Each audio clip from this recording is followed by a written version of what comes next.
ষড়যন্ত্রের সব থেকে বড় গুটি নন্টে। নন্টে অ্যারেস্ট হলে এই পুরো ব্যাপারটা জলের মতো পরিষ্কার হয়ে যাবে। সোহিনী, ইমিডিয়েটলি নন্টেকে অ্যারেস্ট করুন, যেভাবেই হোক। অনেক বড় একটা খেলা হয়েছে ম্যাম। আমরা ভেবেছিলাম খেলাটা আমাদের হাতে, কিন্তু সেটা ঘুরে গেছে। ভেবেছিলাম নন্টেকে কাজে লাগাবো, কিন্তু ম্যাডাম, নন্টের কোনো খোঁজ পাওয়া গেল না ম্যাডাম, ওর খোঁজ পাওয়াটা এত সহজ হবে না। ও হয়তো এতক্ষণে আন্ডারগ্রাউন্ড হয়ে গেছে। তবে আমি আপনাকে কথা দিচ্ছি ম্যাডাম, আপনার সন্দেহ যদি সত্যি হয় তাহলে ওই নন্টে প্রদেশবাবুর মার্ডার কেসের সঙ্গে জড়িত, আর ওকে আমি ছাড়বো না। যত তাড়াতাড়ি সম্ভব আমার নন্টেকে চাই সোহিনী। চেষ্টা করছি ম্যাডাম। ও যদি এখনো কলকাতার মধ্যেই থেকে থাকে তাহলে ওর বাইরে যাওয়ার সমস্ত রাস্তা বন্ধ। হ্যাঁ, কিন্তু যদি অলরেডি কলকাতার বাইরে চলে গিয়ে থাকে? না ম্যাম, ও এখানেই আছে। কারণ ওর মাথার উপরে যারা আছেন তারা অতি চালাক। আমরা ওকে খুঁজবো, এটা ধরে নিয়ে ও এমন জায়গায় ঘুরে বেড়াবে যেটা আমরা ভাবতেও পারি না। আপনি এতটা জোর দিয়ে কি করে বলছেন ম্যাডাম? কারণ আমি ভুক্তভোগী তাই। অভিরূপ মুখার্জি আমার মাকেও কিডন্যাপ করেছিল, এবং কোথায় রেখেছিলেন জানেন? নিজের বাড়িতে। এই প্ল্যানটা চট করে কার মাথায় আসবে বলুন তো? ম্যাডাম, তাহলে আপনি এখন কি সাজেস্ট করেন? অ্যাকচুয়ালি আপনি ওদের ভালোভাবে চেনেন, সেই জন্যই আপনাকে জিজ্ঞেস করছি। সম্ভবত আমি যতদূর জানি, নন্টে একটা মোটা টাকা হাতে পেয়েছে এই কাজের জন্য। আর ওর যা স্বভাব, ও এই টাকাগুলো ফুর্তি করে বাড়ি গিয়ে নষ্ট করবে। তাই আমি বলবো আপনার লোকজনকে সিভিল ড্রেসে এইসব জায়গাগুলোতে পাঠিয়ে দিন। Okay madam. দুর্গা, তোমার মনে হয় না এই পুরো ব্যাপারটা লাকের উপর ডিপেন্ড করছে? নন্টেকে পাওয়া যেতেও পারে, আবার নাও পাওয়া যেতে পারে, তাই না? আমিও সেটাই ভাবছিলাম ম্যাম। তাই আজ রাত পর্যন্ত দেখব, আর তা না হলে আমাদের প্ল্যান চেঞ্জ করতে হবে।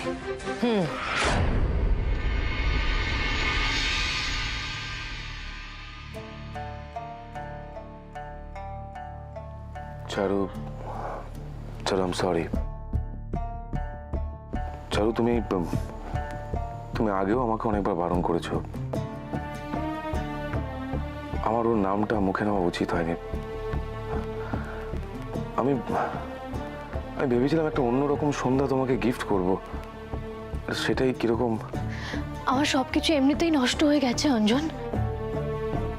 প্রতিদিন হচ্ছে, রোজ টুকরো টুকরো করে ভাঙছে আমার সবকিছু। দাঁড়িয়ে দাঁড়িয়ে দেখা ছাড়া তো আমার আর কিছুই করার নেই। চারু, তোমাকে নিয়ে আসার পিছনে এখানে আমার একটা উদ্দেশ্য ছিল।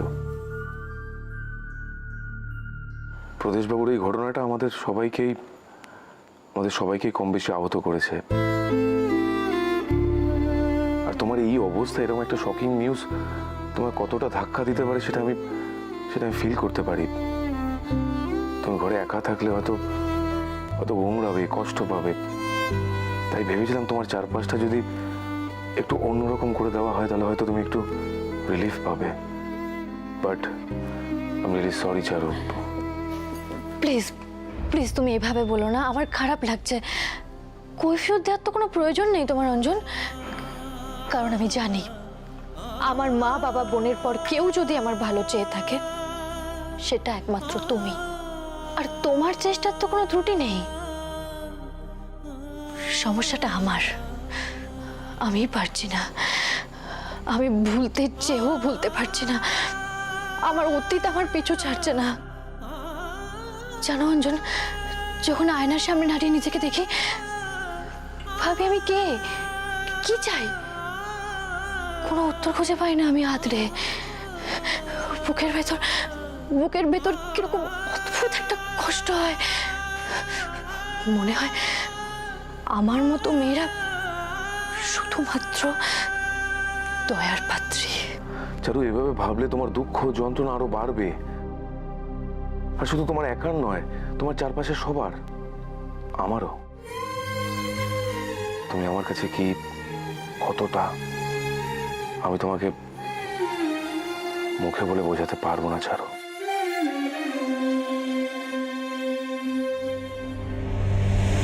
তোমাকে আরো একটা ব্যাপার ভাবতে হবে। মিডিয়া প্রদেশের ঘটনাটা ড্রিঙ্ক করে স্পিডে গাড়ি চালানোর জন্য হয়েছে বলে প্রচার করছে। এখন তুমি প্রমাণ ছাড়া অন্য কোনো কথা বলতেও পারবে না। খুবই স্যাড ব্যাপার। কেউ একবারের জন্য বলছে না যে দুদিন আগে এই প্রদেশ নিজের জীবনের ঝুঁকি নিয়ে এত বড় একটা ঘটনা ঘটিয়েছে। হট কেকের মতন শুধু এই একটাই খবর বিকোচ্ছে। ওরা এরকম একটা কথা বলছে কি করে? প্রমাণ কি আছে? Postmortem report. জয়শ্রীদি, আপনি? আমি তোমাকে রিপোর্টটা দেখাতে এসেছি।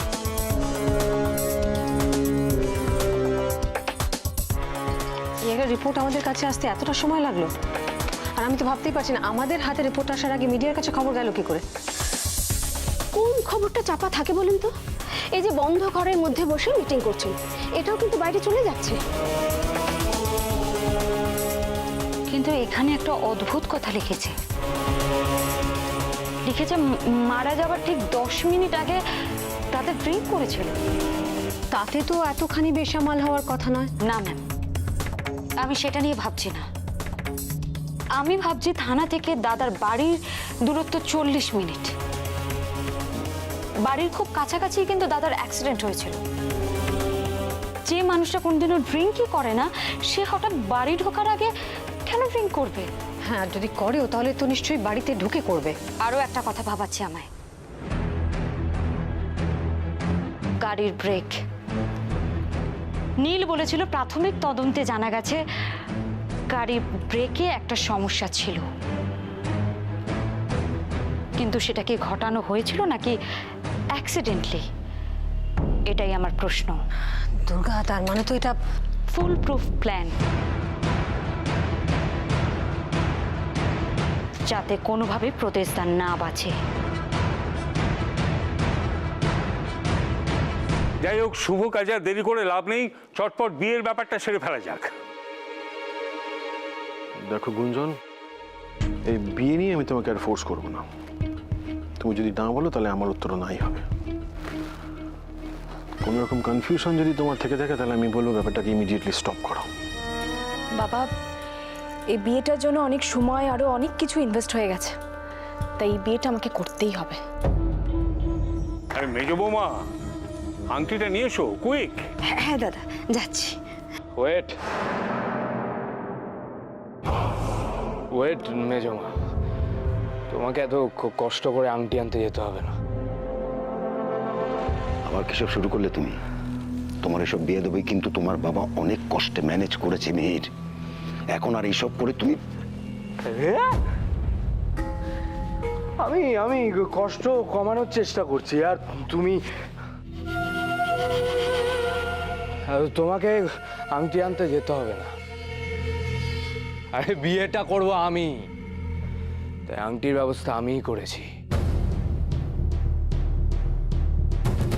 দেখবে? হ্যাঁ, দেখবে দেখবে দেখবে আংটি। হ্যাঁ, দেখবে দেখবে না আংটি? হ্যাঁ, এই এই দেখো, এই যে।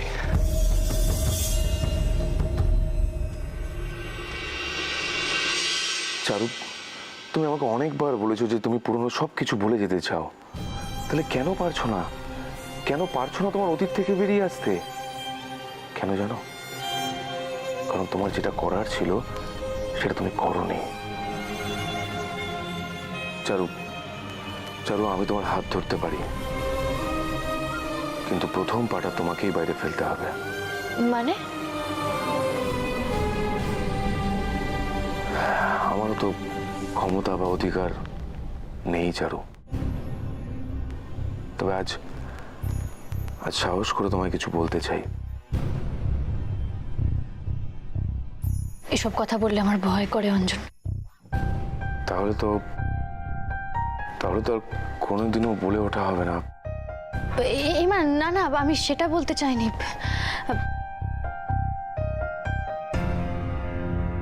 বেশ, ঠিক আছে, তুমি বলো কি বলবে, আমি শুনছি। কি হলো, তুমি চুপ করে আছো কেন? বলো কি বলবে বলছিলে।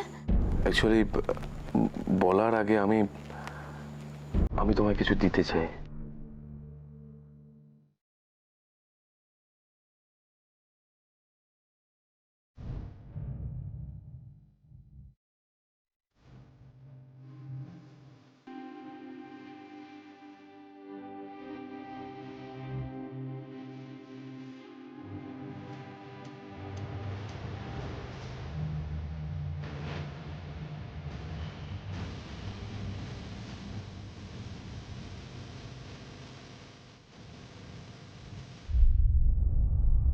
এটা কি? আমায় আমায় বিয়ে করবে তুমি?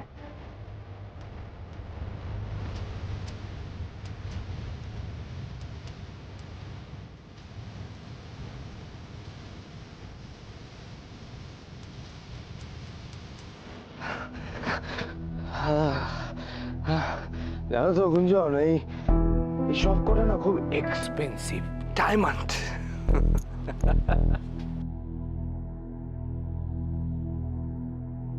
এর মধ্যে না অনেক অপশন আছে, এর মধ্যে তুমি কোনটা বেছে নেবে নাও তো। তোমার তো উঁচু নজর, হয়তো এই বড়টাই নেবে। নাও নাও। মিহির, তুমি ভালোবেসে যদি একটা ছোট্ট রিং আমার জন্য আনতে না, তাতেও আমি খুশি হতাম। বড়টাই নাও না গুঞ্জন, আলটিমেটলি টাকা তো তোমার বাবাই দেবে।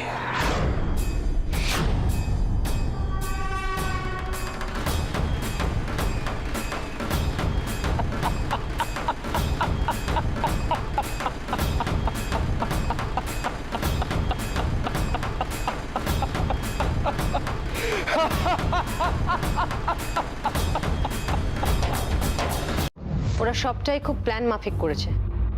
শুধু প্রদেশের খুন নয়, তারপর মিডিয়ার প্রচার, পোস্টমর্টম রিপোর্টকে ম্যানিপুলেট করা, সবটাই একেবারে ছক কষে সাজিয়ে। কিন্তু এরকম একটা সেন্সিটিভ কেসে এতটা মিথ্যে রিপোর্ট দেওয়ার সাহস কি ওদের? টাকা অনেক সময় ভীতু মানুষকেও সাহসী করে তোলে, এক্ষেত্রেও তাই হয়েছে।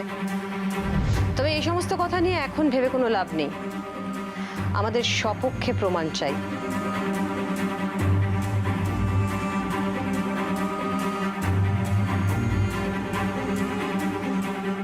হাতে সময় খুব কম, আর অপেক্ষা করা ছাড়া কোনো উপায়ও নেই।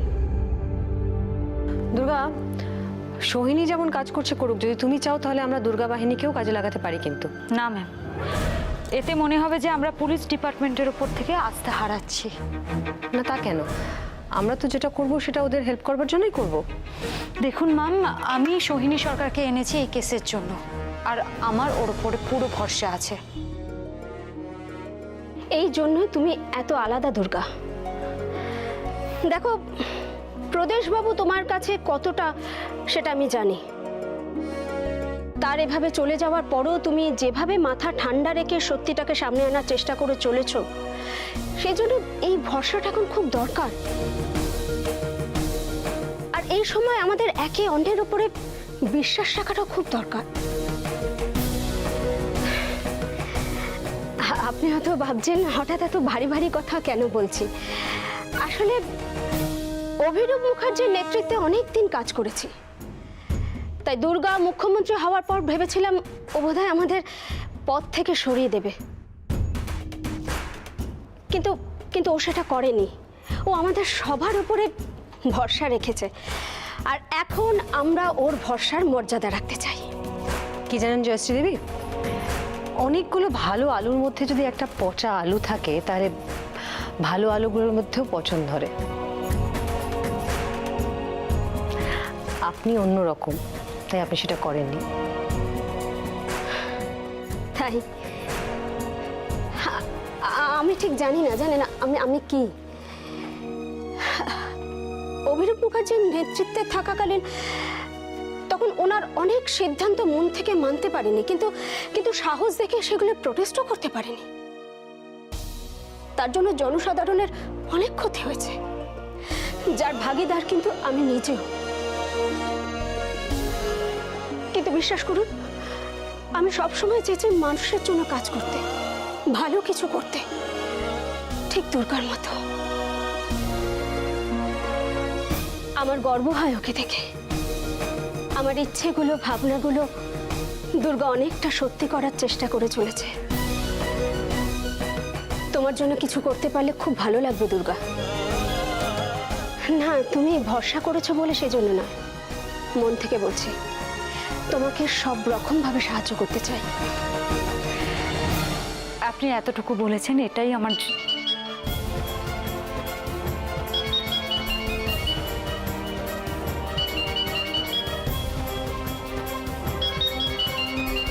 কার ফোন দুর্গা? সোহিনী। আমার স্বীকার করতে কোনো বাধা নেই যে আমার বন্ধু, আমার সুরিত, সুশীল সব সময় আমার বিপদে আপদে আমার পাশে থেকেছে। কখনো আমাকে মেন্টাল সাপোর্ট দিয়েছে, আমাকে নির্দোষ প্রমাণ করতে জলের মতো টাকা খরচ করেছে। সুশীল, আমি জানি এসব কথায় তুমি অকওয়ার্ড ফিল করছো, কিন্তু মিহিরের কথাগুলো জাস্টিফাই না করলে সবার মধ্যে একটা ভুল ধারণা তৈরি হতে পারে। দেখো, তোমার আমার বন্ধুত্বের কাছে বাদবাকি সব তুচ্ছ, তাই না? হ্যাঁ, তবে আমরা সবসময় চেয়েছি যে আমাদের বন্ধুত্বটা একটা আত্মীয়তার শেপ পাক, আর সেই জন্যই মিহির আর গুঞ্জনের বিয়ের ব্যবস্থা করার চেষ্টা। আর সেই ভাবনা তো আর সত্যি হতে চলেছে। বাট আনফর্চুনেটলি বারবার হয়েও সেটা হয়ে উঠতে পারেনি। সেই জন্য যতক্ষণ না হচ্ছে এই নিয়ে আমি একটা কথা বলতে চাই না। সুশীল মিহির সামনে আংটি সাজিয়ে দিয়েছে, ধরে নাও বিয়েটা হয়েই গেছে।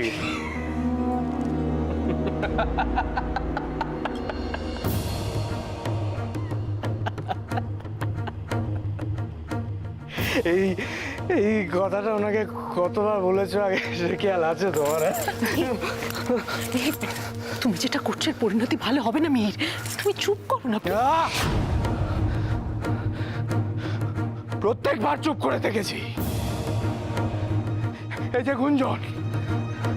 গুঞ্জন, আঙ্কেল, এরা প্রত্যেকবার আমাকে ভুল বুঝেছে। এদেরও জানতে হবে, বুঝতে হবে বাবার কথাগুলো সব মিথ্যে। কি হচ্ছে নাকি? একটা কথা মাথায় রাখিস, যে ডালে বসে আছিস সেই ডালটাই কাটছিস।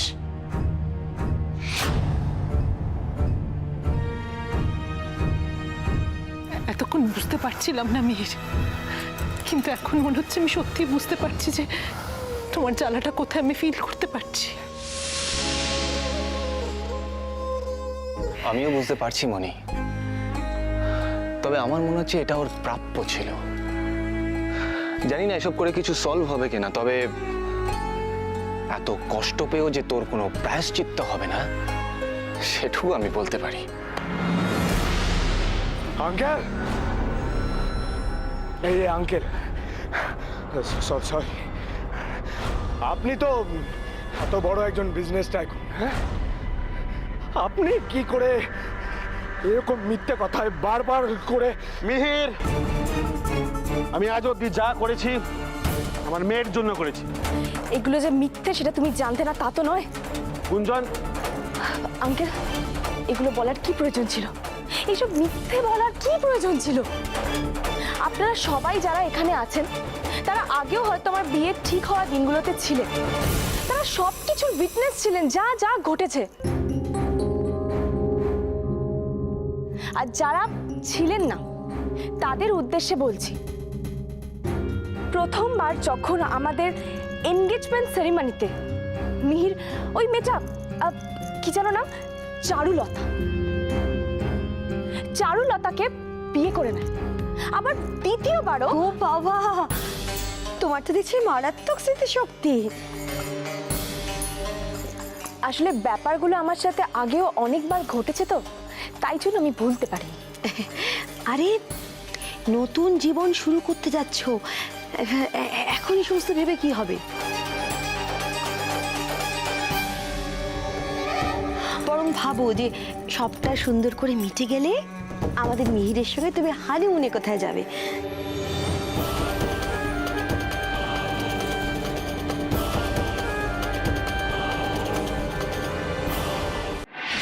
ম্যাডাম, আমি কয়েকটা এরিয়া মার্ক করে টিম পাঠিয়ে দিয়েছি নজর রাখার জন্য।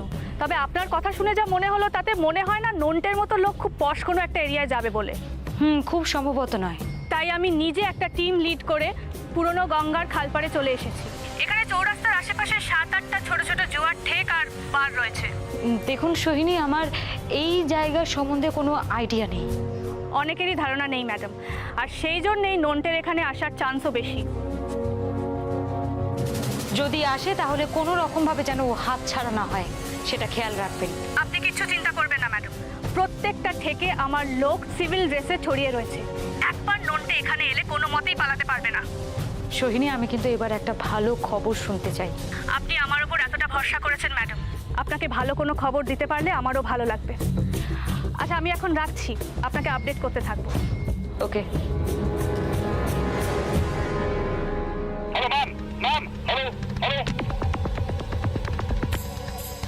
এসপি সোহিনী সরকার বলছি, ওভার। ম্যাম, আমি ইন্সপেক্টর নীল বলছি, ওভার। হ্যাঁ নীল, বলো, এনি আপডেট? ম্যাম, এই মাত্র নোনটা এখানে এসেছে, একটা জুয়োর থেকে ঢুকেছে। আর ইউ শিওর ওটা ননটাই? হ্যাঁ ম্যাম, আই এম শিওর। নীল, সবাইকে অ্যালার্ট করে দাও, সবাই যেন চৌকস থাকে। তুলে নেবো নাকি ম্যাম? না, একদম না, ওয়েট ফর মাই অর্ডার্স। নীল, একটা কথা মাথায় রেখো, ননটে যেন কোনো মতেই কোনো কিছু সন্দেহ করে ওখান থেকে কেটে পড়তে না পারে। ওকে, ওভার অ্যান্ড আউট। দুটো ফোন। বলুন সোহিনী। ম্যাডাম, আমাদের আন্দাজ একদম ঠিক, এক্ষুনি খবর এসছে ননটে এখানকারই একটা জুয়ার আড্ডায় ঢুকেছে। ইয়েস, আপনাকে খবরটা জানিয়ে রাখলাম, এবার ওকে অ্যারেস্ট করতে বলছি। ওকে পুলিশ কাস্টাডিতে নিয়ে এমন ব্যবস্থা করুন যাতে ও সব কথা বলতে বাধ্য হয়। Okay madam.